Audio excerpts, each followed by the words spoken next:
Aiyana Jones, the grandmother of little Aiyana Jones, was back on the witness stand today in the retrial of Detroit police officer Joseph Weekly. He's accused of involuntary manslaughter in the shooting death of Aiyana back in 2010. Now, this wasn't the first time we've seen Aiyana Jones take the stand in this trial, but she had a different demeanor today. 7 Action News reporter Kimberly Craig was in court today and has the very latest for us. Kim, how long was she on the stand today, and how was she?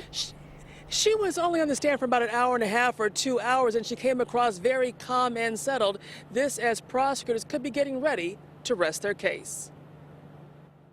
I heard a loud explosion noise, and I seen a lot of lights. A much more composed Aiyana Jones on the stand today, testifying about the day her 7-year-old granddaughter Aiyana was killed during a police raid at her home. A&E cameras were filming Detroit's SRT team as they went into the house on Lillibridge looking for a murder suspect. One of Aiyana Jones's nephews was outside the house just after securing his dogs that had gotten loose. At that time, it was police cars and everything was coming up the street, and they was like hopped out on me and putting guns to my head and made me get on the ground. Mark Robinson says he tried to let police know there were kids inside the house. When I got on the ground, I saw the cops. They were like barging up the stairs, and they was running to my aunt's door, and I was yelling to them like, "There's kids in the house, there's kids in the house." Why would you yell that? Because I wanted it to be like go in with precaution. You know, I didn't want anything to happen.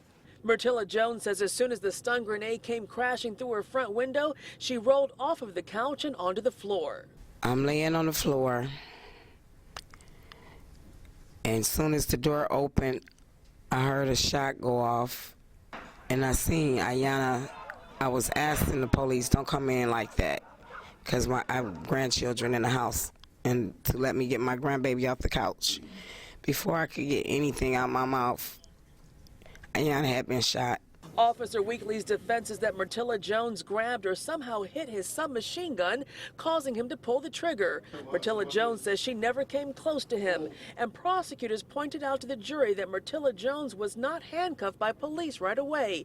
Instead, they told her to sit on a couch with a number of other relatives, suggesting to the jury that if Aiyana Jones was some sort of threat, officers would have pounced on her and immediately restrained her.